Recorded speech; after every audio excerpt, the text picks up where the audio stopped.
Hello there, welcome back. Me again.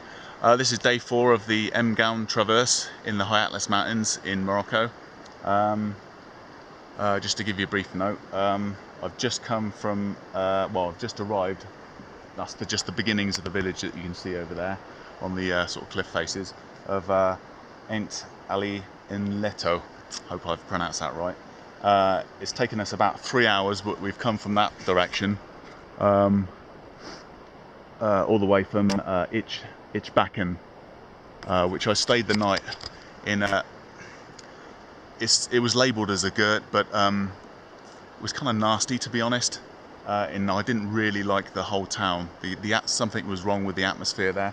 I definitely wouldn't recommend you stop off. Plan your journey to just go through there, I think. This town's supposed to be pretty fantastic. Yeah, it took me 3 hours to get it. Obviously you can see the weather's absolutely cracking. It's reminiscent of northern Arizona here, which is fantastic. It's brilliant.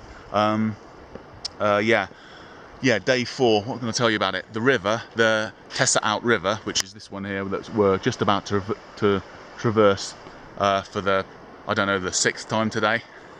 Yeah, if you ever like puddle jumping or sort of messing around in rock pools at the seaside when you were little, day 4 on this trail is definitely for you. It's only hindered a little bit by the state of my feet. I don't want to go into it too much, but it's my own fault for not wearing the proper stuff. Yeah, just a quick one. I'm not going to go into first aid in this series of videos, but I will cover it at some point. If you do get open blisters, wash them off with clean water and then use a wet wipe, non-fragranced, not antiseptic, none of that, because that will actually hinder the healing process. So just a normal wet wipe that's in its own packaging. The ones I get are little blue packaged ones from Boots. They're pretty good. I've bought, thankfully, about 2.5 packets such. I've almost got through on this journey.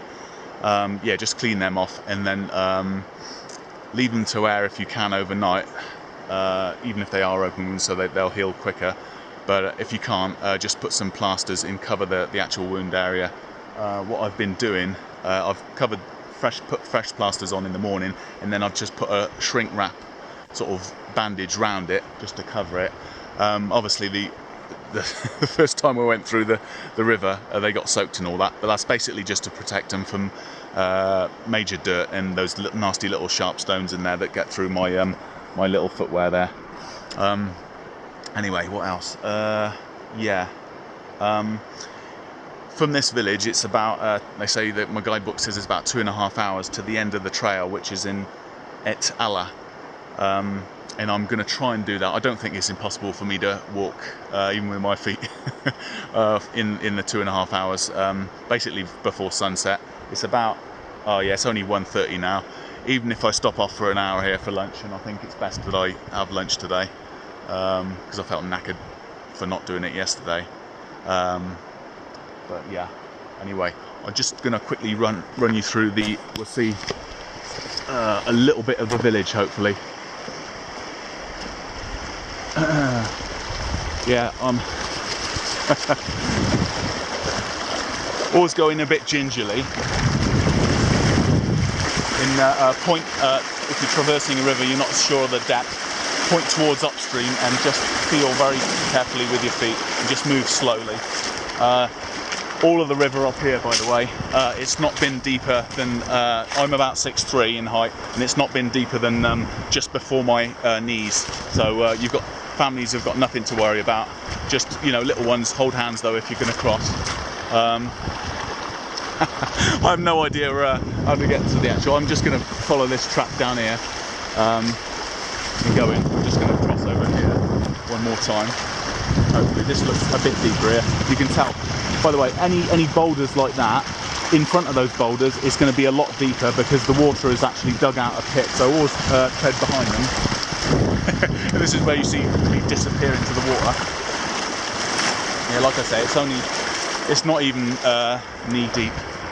So, right, you can't actually see many of the houses. I just actually arrived here about 15 minutes ago, just in time to actually see or hear the first afternoon prayer go out.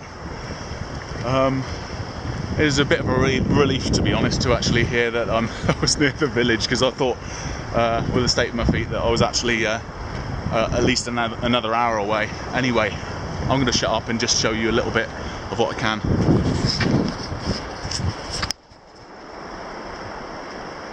Right, I don't know if you can see it.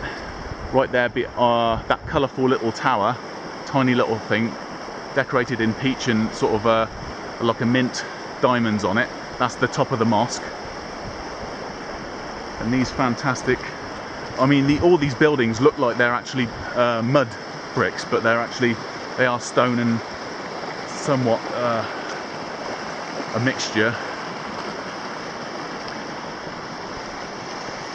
I mean, what a fantastic area.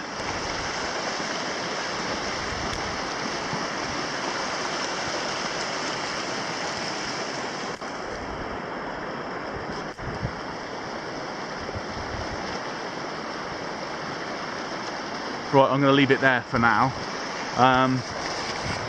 Just going to say though that this trail, if you wanted an adventure for your kids, and I know I joked about it before, not to bring them and all that, but definitely if there's snow in the pass and all that, please don't bring your children.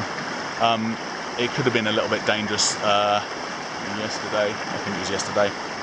But you know, in the summertime, obviously it'll be a bit more baking hot, but summertime, or even a little bit earlier in the year. We're in the first week in November now here, but yeah, bring them in summertime, and this would be a cracking adventure and a real bonding experience with your family.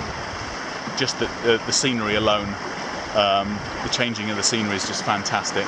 I do recommend for day 2 strongly that you have a guide. And saying about guiding and stuff, every village that I've come through, I've actually made a point of asking which way I've pronounced the next village and shown them on my map, because I haven't got a guide and all that, and they've just pointed me in the right direction. And like in Egypt, I always ask the same question 3 times, just in case either the person, you know, is not too sure, or yeah, and definitely ask only adults as well. Kids will, for some reason, they'll just say, oh no, or whatever. But yeah, definitely always every village, because the trail doesn't normally necessarily take the most obvious path out of that town, or on the road that you've been following into the town. It's usually taken a right angle on this journey on a couple of occasions. Anyway, yeah, that's all I wanted to cover, and probably too much actually in this video, so I'll say toodaloo for now and show you a little bit more of this.